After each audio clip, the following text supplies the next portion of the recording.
고린도전서 11장 2절에서 16절까지의 말씀 보겠습니다.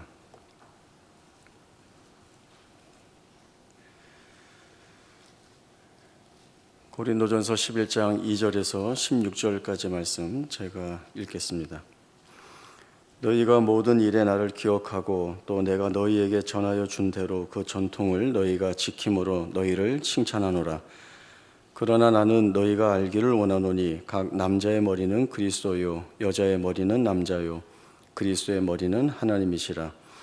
무릇 남자로서 머리에 무엇을 쓰고 기도나 예언을 하는 자는 그 머리를 욕되게 하는 것이요 무릇 여자로서 머리에 쓴 것을 벗고 기도나 예언을 하는 자는 그 머리를 욕되게 하는 것이니 이는 머리를 민 것과 다름이 없음이라.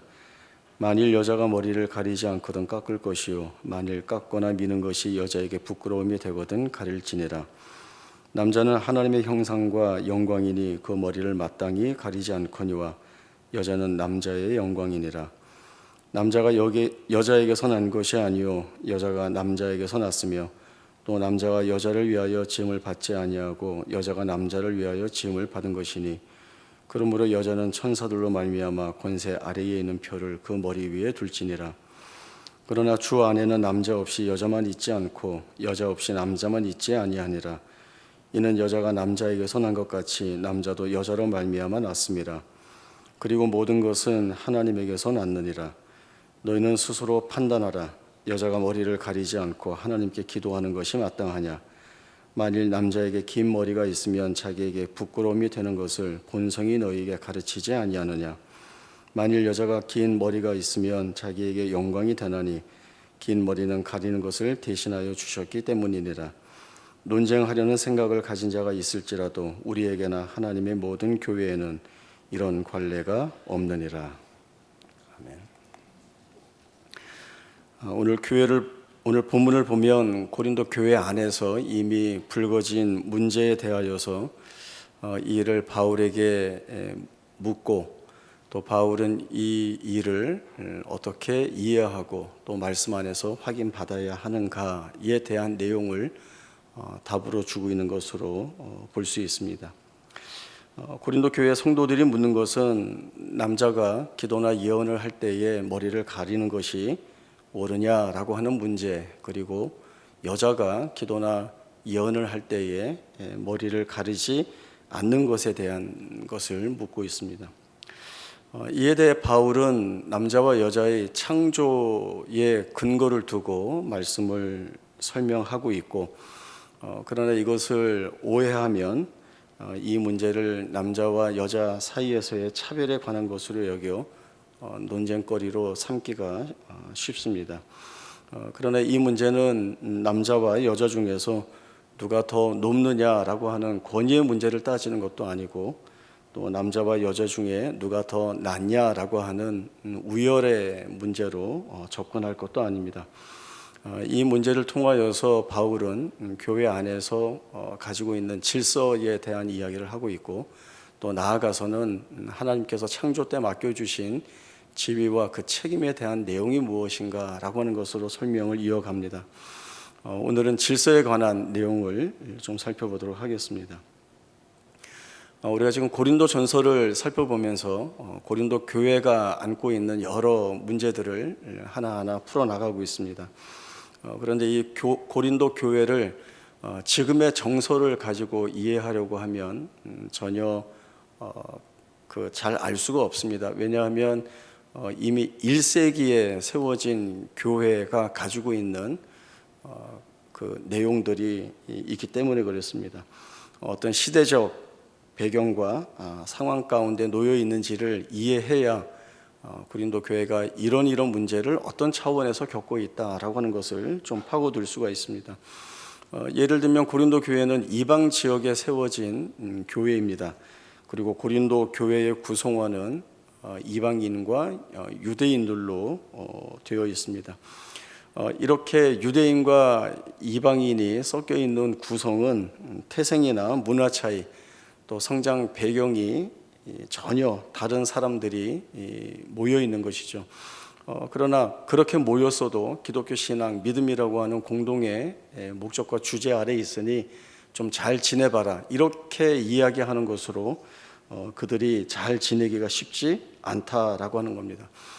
서로 받아주거나 또는 받아주지 못할 것들이 너무나 분명하게 많이 있기 때문에 그렇습니다. 그래서 이해해주거나 양보한다라고 하는 이 일들이 결코 말처럼 쉽지 않다는 것도 있습니다. 하나 예를 들면 제가 지난달에 말레이시아 선교 대회 다녀왔죠. 말레이시아는 회교국이기 때문에 이제 거의 대부분 이제 무슬림들입니다.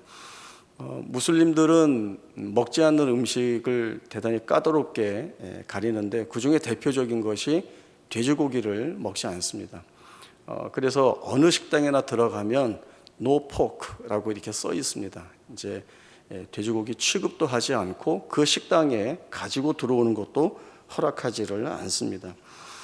그러나 회교국 안에 있지만 현지 기독교 목사님들은 돼지고기를 좋아할까요? 안 좋아할까요?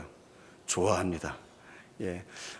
닭고기는 싼 편이기 때문에 좀 원하면 언제든지 사서 먹을 수 있지만 돼지고기는 비쌉니다. 그래서 이렇게 좀 쉽게 사 먹을 수 없는 음식 중에 하나입니다. 그래서 선교사님이 무슨 일이 있어서 현지 목사님들을 만나서 이렇게 일을 하고 나중에 이제 식사할 때가 돼서 뭐 드시고 싶으세요 하면 100이면 100 모두가 돼지고기를 사달라고 그렇게 이야기를 한답니다. 그 얘기를 들으면서 죽어도 먹으면 안 되는 사람들도 있고 죽더라도 먹어야겠다는 사람들이 있다라고 하는 것들을 보면서 참 다르다라고 하는 생각들을 해봤습니다. 고린도 교회 상황이 바로 이와 같다는 생각들을 해보게 됩니다.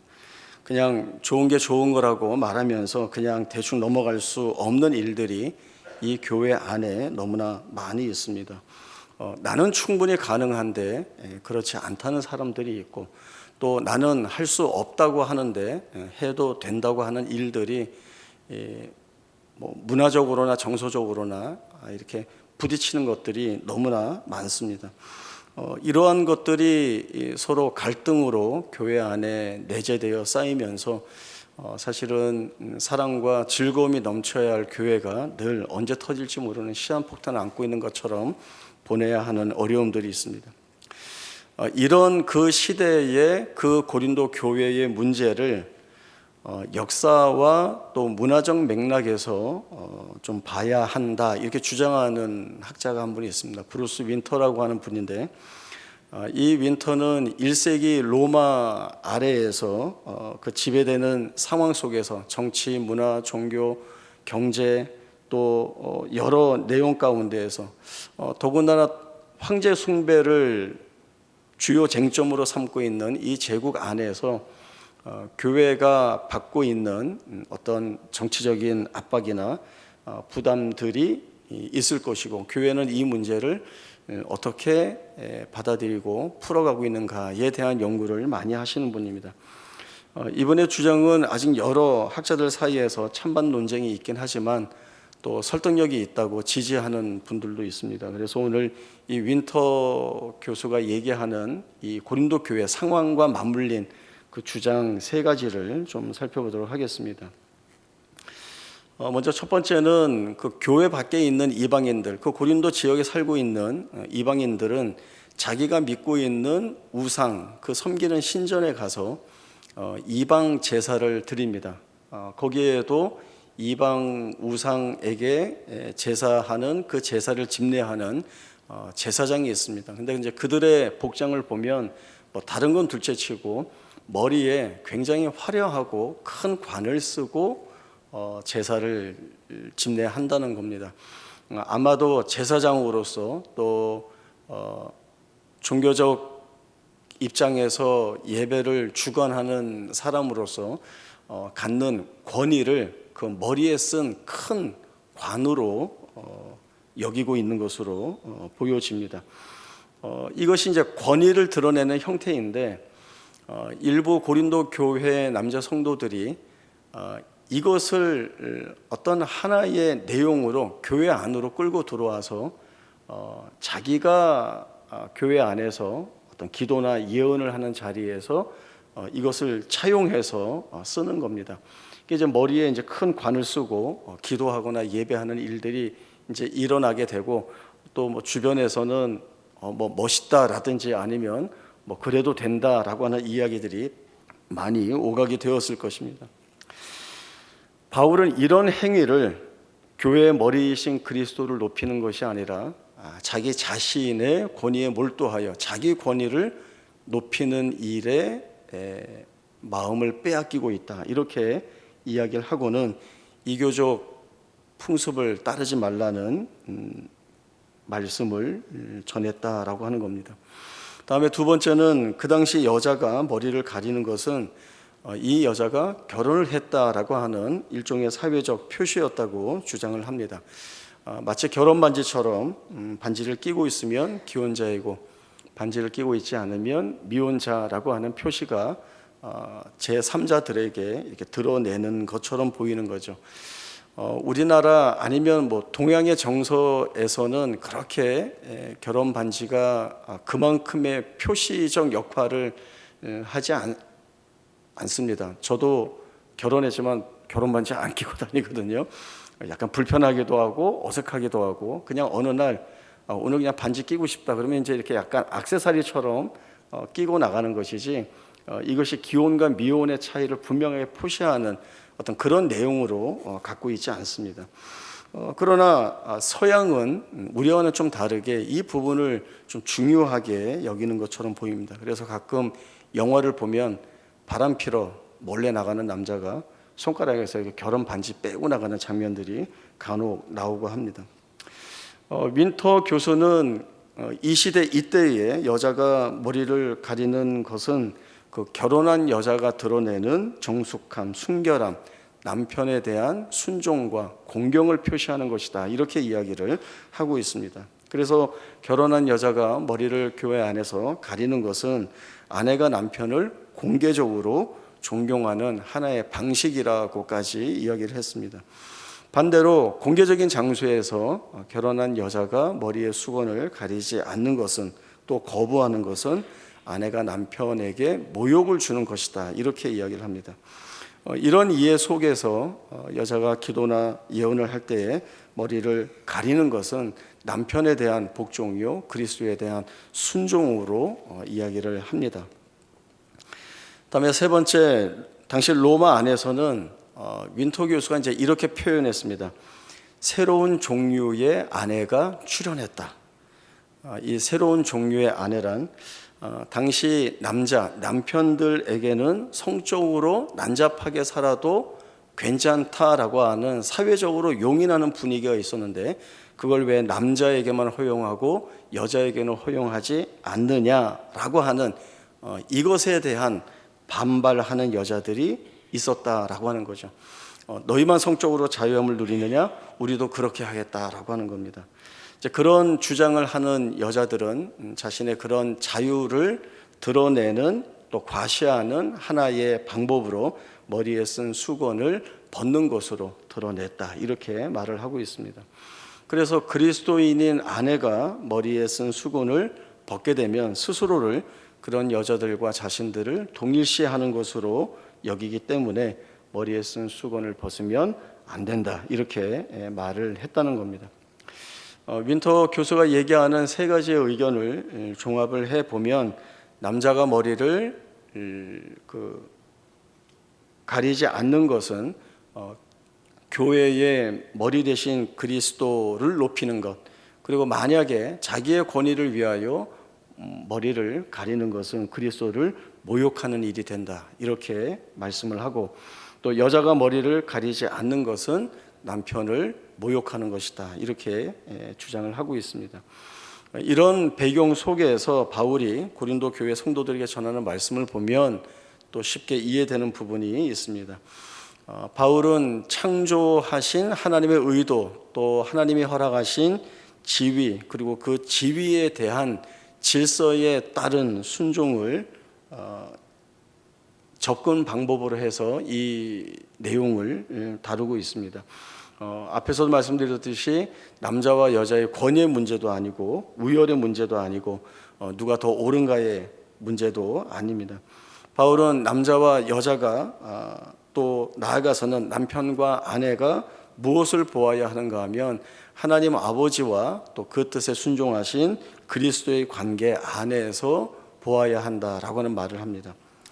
우리가 잘 알고 있는 빌립보서 2장에서 그는 근본 하나님의 본체시나 하나님과 동등됨을 취할 것으로 여기지 아니하셨다라는 말씀이 나옵니다. 그리고 주님은 오히려 자기를 비워서 사람의 모양으로 낮아지시고 종의 형체를 지니셨고 그리고 자기를 낮추사 죽기까지 복종하셨으니 곧 십자가에 죽으심이라 라고 하는 이 말씀을 주 내용으로 삼습니다. 이 관계, 성부 하나님과 그 말씀에 순종하시는 그리스도의 관계가 갖는 풍성한 교제의 비밀, 그리고 그 충만함이 갖는 복이 무엇인지를 봐야 한다라고 하는 것입니다. 주님은 하나님과 본체시나 동등됨을 취할 것으로 여기지 않는 것으로 인하여 겪는 고통이나 상실이나 상처가 있었는가라고 하는 질문을 던져보고 또 자기를 비워 종의 형체를 가지사 죽기까지 복종하사 십자가에 죽으셨는데 그것이 굴종이며 억압인가라고 하는 부분을 돌아보게 된다는 것입니다. 그렇지 않습니다. 동등됨을 취할 것을 여기지 않으시고 죽기까지 복종하신 것이 얼마나 큰 영광인지를 성부 하나님도 드러내시고 성자 하나님도 알고 계신 것입니다. 그들의 이 교제의 신비와 그 풍성함으로부터 영광인 것을 충분히 찾아볼 수가 있습니다. 그 프로 축구단에 보면 이 감독들이 강조하는 것이 있습니다. 축구 실력이 좋고 또 개성이 강한 여러 선수들이 모여 있는데 이 선수들을 하나로 집약시키기 위한 그 내용은 우리가 원팀이다, 하나의 팀이다 라고 하는 강조를 한다는 것입니다. 이렇게 각기 다른 자들을 하나로 잘 묶어서 녹여내는 것이 감독의 책임입니다. 그리고 이 선수들은 감독의 지도 아래 자기가 고집하는 것들을 내려놓고 팀을 위하여서 헌신할 때 거기에서 시너지 효과가 나오면서 좋은 성적을 거둘 수 있다라고 하는 겁니다.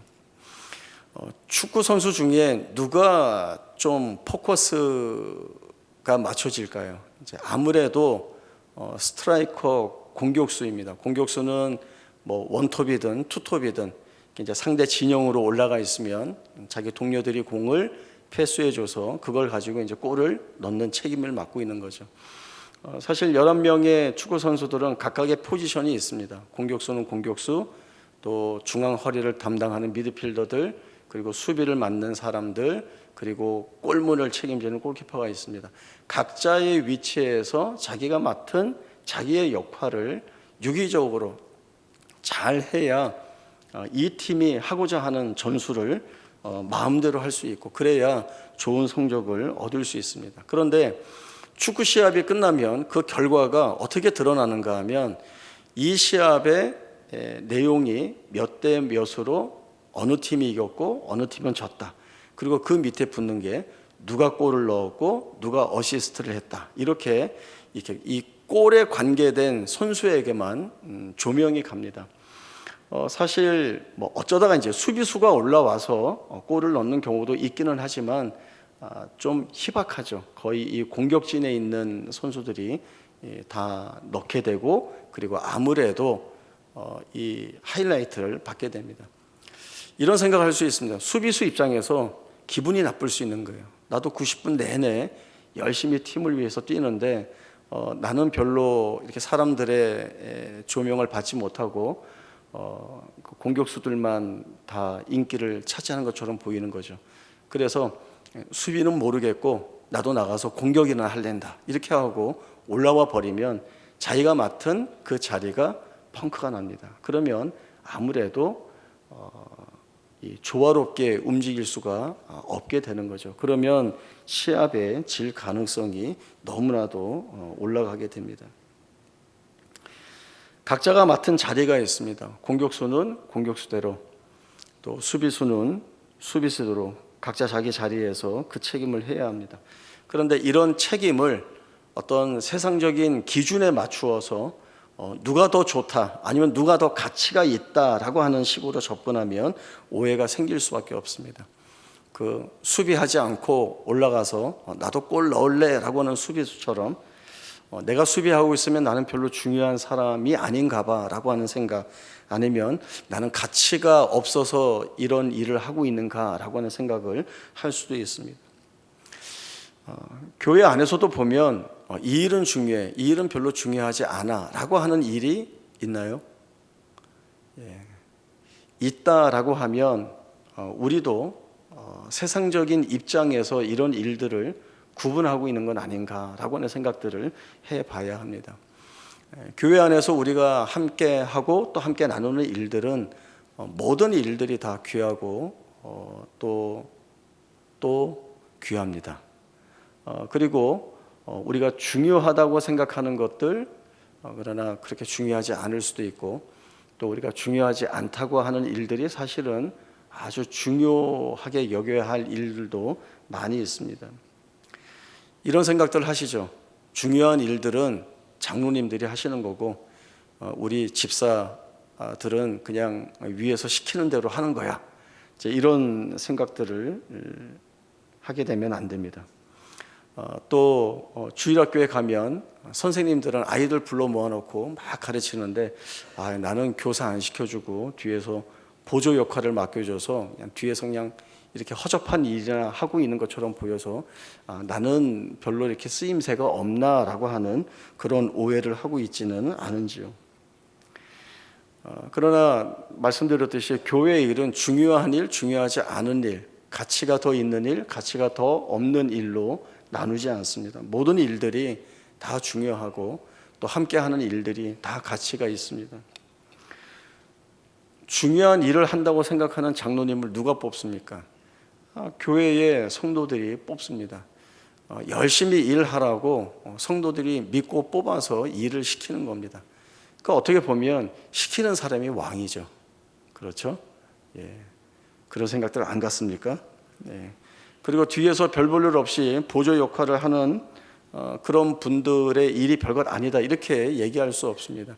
뒤에서 도와주는 일들이 아니면 어떻게 선생님이 그 모든 일들을 다 같이 하면서 아이들 가르치는 일에 집중을 할 수 있겠습니까? 뒤에서 헌신하면서 그 역할들을 다 감수해주고 도와주는 분들이 있기 때문에 교사 선생님들이 또 아이들 신앙교육에 집중해서 공과를 가르치고 하는 일들이 서로 이렇게 톱니바퀴가 맞물려서 잘 돌아가는 것처럼 그렇게 해 나가는 일들입니다. 바울은 교회 안에 있는 이렇게 세상적인 이유와 내용으로 접근해서 오해해서 이렇게 부딪히고 갈등이 일어나는 이 일들에 대해서 어떻게 가르치고 있습니까? 아주 중요한 정답으로 가르치는 내용이 있습니다. 그것은 바울이 권면할 때 빼놓지 않고 하는 이야기들입니다. 남자와 여자에 대해서만 말하고 있는 것처럼 보이지만 사실 가장 중요한 중심, 그 근거, 그 근본이 무엇인가에 대한 이야기를 빠뜨리지 않습니다. 3절에 보시면 각 남자의 머리는 그리스도요 여자의 머리는 남자요 그리스도의 머리는 하나님이시다 라고 하는 말씀도 하고, 12절에 보면 이는 여자가 남자에게서 난 것 같이 남자도 여자로 말미암아 났습니다. 그리고 모든 것은 하나님에게서 났느니라 이렇게 말씀을 해 갑니다. 이 일이 사람들이 갖는 논쟁거리로 삼는 남자와 여자의 문제가 아니라 하나님께서 어떤 목적을 가지고 이 일을 세우셨는가, 그리고 하나님이 이 일을 영광되게 하시기 위하여 그 지위와 그 책임으로 주신 내용들은 무엇인가 라고 하는 사실들을 분명하게 전해줍니다. 전혀 놓치지 않고 가장 중요하게 여겨야 하는 것은 하나님이 이 일을 하시는 주체이시다라고 하는 겁니다. 하나님이 남자에게 맡겨주시는 일, 여자에게 맡겨주시는 일, 모든 사람들이 함께 해야 하는 일, 교회의 목사와 장로와 집사와 권사님들 일반 성도님들이 다 하는 일들이 각각의 자리에서 어떤 이유에서 맡고 있는 이 일들이 다 하나로 모여져서 하나의 목적을 가지고 있는데 주의 영광을 위하여 우리가 함께 일한다라고 하는 것이죠. 순종과 복종의 문제가 열등의 문제가 되어서는 안 됩니다. 그리고 돕고 보완하는 역할이 무가치한 일로 전락이 되어서도 안 됩니다.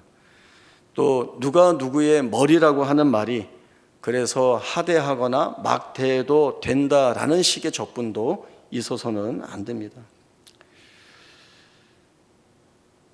바울은 고린도 교회 성도들에게 너희가 잘못 이해하고 있는 세상적 가치와 내용들을 다 내려놓으라고 이야기를 합니다. 그러나 이 내려놓는 것이 쉽지 않습니다. 부패한 본성을 지니고 있는 연약한 우리는 늘 무엇에 욕심을 가질 수도 있고 탐욕을 부릴 수도 있고 그래서 고집을 부리기도 하고 싸워서라도 양보 못한다라고 하는 마음들이 늘 시험과 유혹거리로 우리의 마음을 뚫고 들어오려고 합니다. 그러나 여기를 어떻게 이겨내야 되는가 하면 바울이 이 이야기를 하죠. 너희 안에 이 마음을 품으라. 곧 그리스도 예수의 마음이다. 우리가 어떻게 예수의 마음을 품어? 우리가 그럴 수 있을까? 그러면 할 수 없는 일을 바울이 권하고 있는 건가요? 그렇지 않습니다. 너희 안에 이 마음을 품으라. 곧 그리스도 예수의 마음이니 라고 하는 것은 우리가 그리스도의 마음을 품을 수 있기에 그 권면을 하고 있는 것입니다.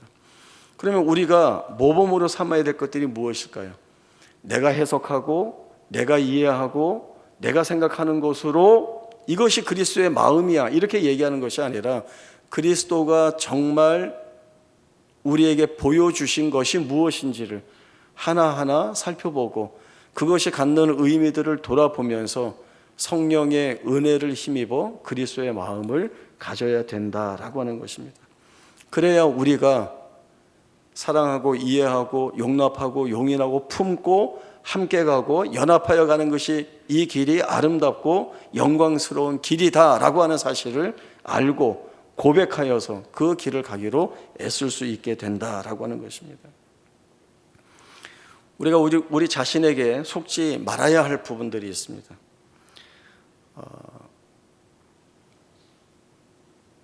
우리가 교회 안에서 이렇게 신앙생활 잘 하신다, 멋지신 분이다, 참 좋다라고 하는 분이라고 한다면 어디에서도 잘해야 될 거예요. 집에 가서도 잘해야 됩니다. 남편이나 아내에게 잘해야 하고 자녀들에게 잘해야 됩니다. 직장에 가서는 동료에게 잘해야 합니다. 내가 사는 집 옆에 이웃에게 잘해야 합니다.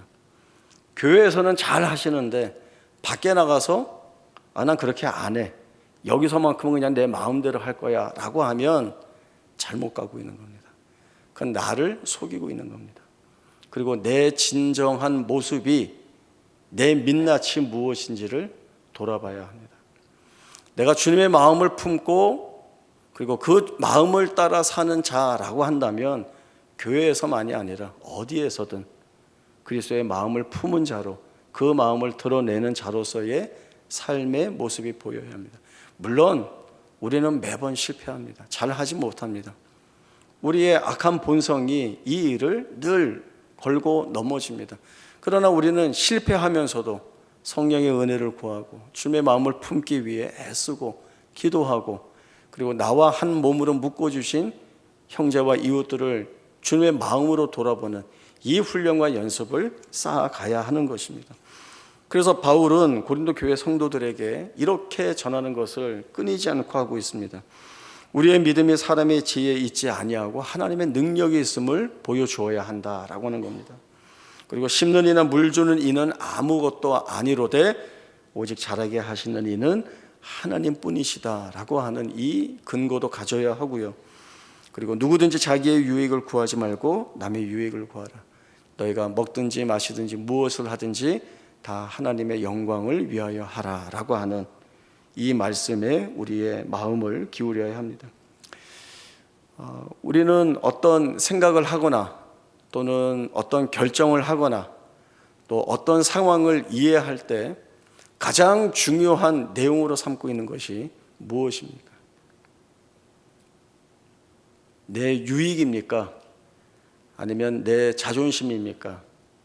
아니면 내가 힘으로 삼는 재물이나 권위입니까? 내가 무엇을 붙들고 이 모든 것들을 생각하고 이해하고 결정하고 바라보고 있는가?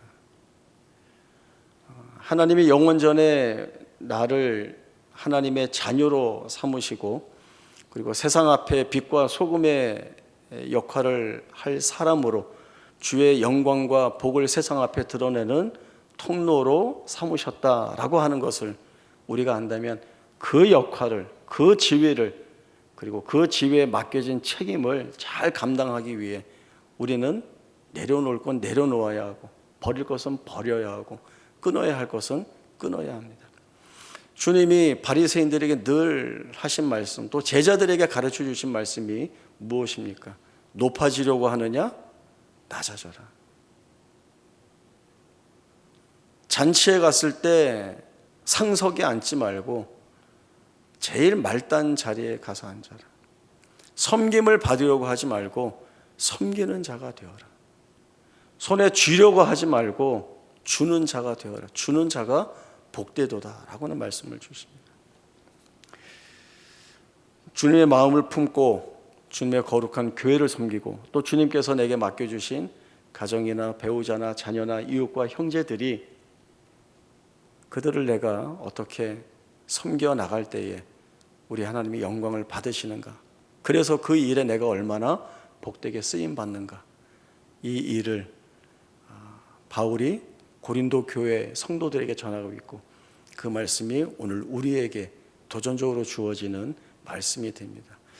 오늘 이 말씀을 다시 한번 살펴보면서 우리가 어떤 지위에서 어떤 책임을 어떻게 감당하는 것이 주의 영광을 위한 일인가 고민하고 또 고민한 것을 잘 드러내어 하나님께서 원하시는 복된 삶을 살아가는 우리 모두가 되기를 바랍니다.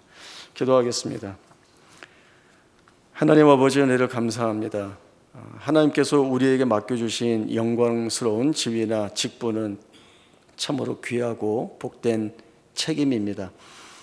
세상의 이야기나 기준으로 볼 때에는 이것이 마땅치 않고 때로는 이것으로 인하여 오히려 내가 가치가 없는 것처럼 여길 때도 있고 많은 것을 잃게 되는, 손해를 보게 되는 것처럼 여겨질 때도 있습니다. 그러나 가장 낮은 자리에서 가장 온 마음을 다하여 섬기라 하신 주님, 또 그렇게 그 길을 가시고 또 그 길에서 목적하신 것을 다 이루신 주님의 마음을 돌아봅니다.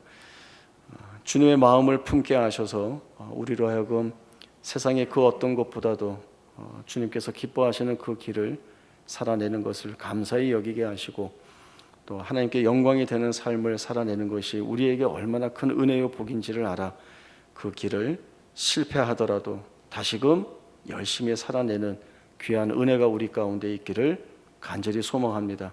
이 길을 살아내어 하나님께 영광 돌리는 복된 생애가 되도록 우리를 축복하여 주옵소서. 거룩하신 예수님의 이름으로 기도하옵나이다. 아멘.